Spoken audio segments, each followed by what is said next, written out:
My name is Todd Edward Kwiatkowski, and I'm going to share with you the inspirational true life story of my uncle, Edward Kwiatkowski.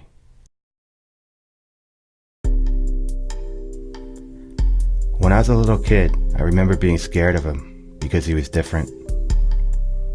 His arms and legs were all twisted up like a pretzel, and he walked funny. My brother Mark and I used to play this game. We would quickly run by and try not to get caught by his legs. Sometimes Mark would push me into those legs and I'd start crying.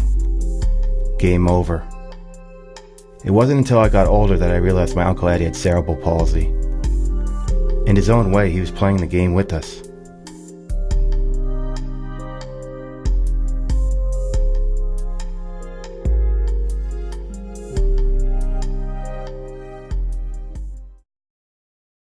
Edward Kwiatkowski was born on August 8, 1936 in North Adams, Massachusetts. During birth, not enough oxygen got to his brain, and he became the victim of cerebral palsy. The disability slurred his speech and severely limited his mobility, essentially rendering his arms and hands useless. But Eddie had one thing going for him: a lot of love and support from his family, which consisted of his parents, Helen and Stanley, both Polish immigrants, sisters Millie, Alice, and Dorothy, and brother Richard.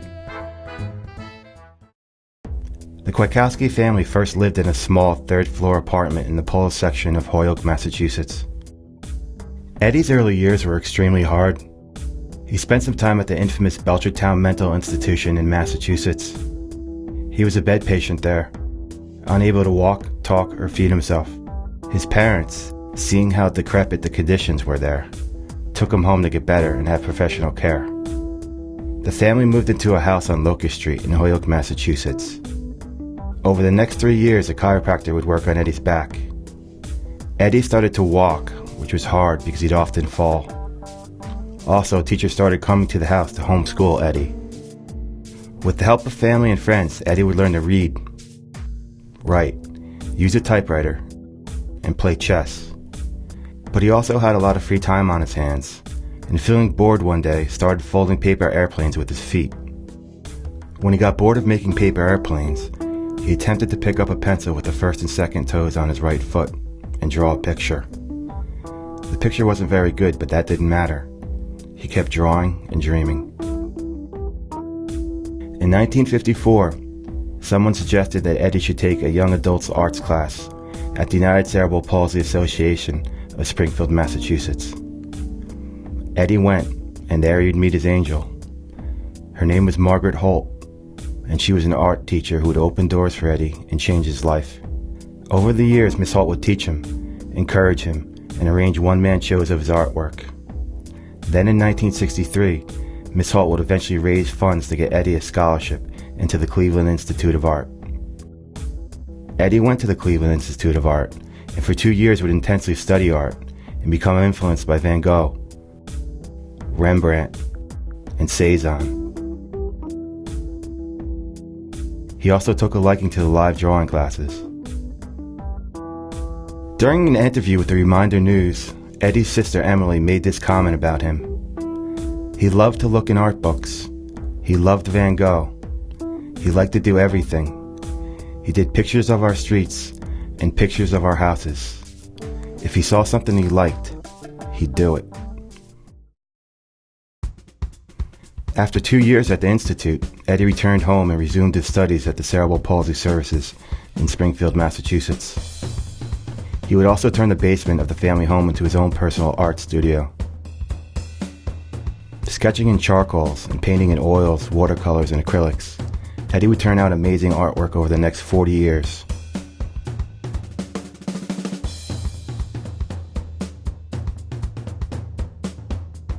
His work would be shown in art exhibits all over Massachusetts, back in Cleveland, and as far as London, England.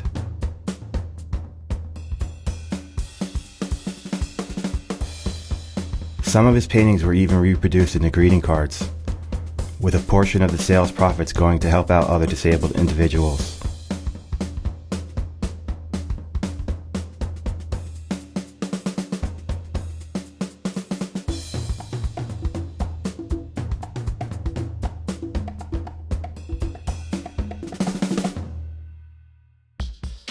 I will always have fond memories of traveling up from New Jersey to Holyoke at Christmas time and celebrating with Eddie and all the relatives. And playing chess against Eddie in one of our legendary Christmas Eve matches.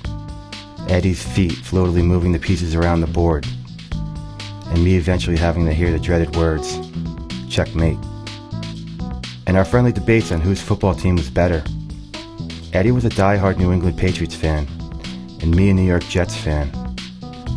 That debate ended when the Patriots got some guy named Brady, and how Eddie could simply walk into a room and light it up.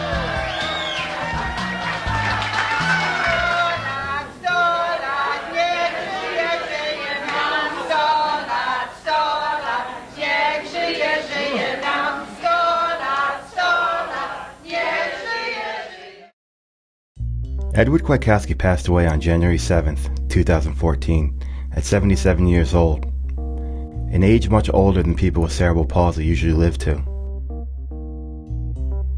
But an artist never really dies. In 2017, Luminous, The Art of Edward Kwiatkowski, was held in the Augusta Savage Gallery at the University of Massachusetts Amherst. On opening night, the typewriter drawing sold for $7,000.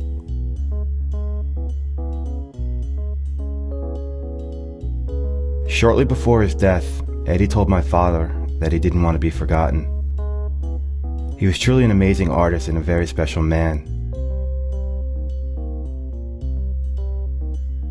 His remarkable story was the inspiration for this film, My Uncle Eddie.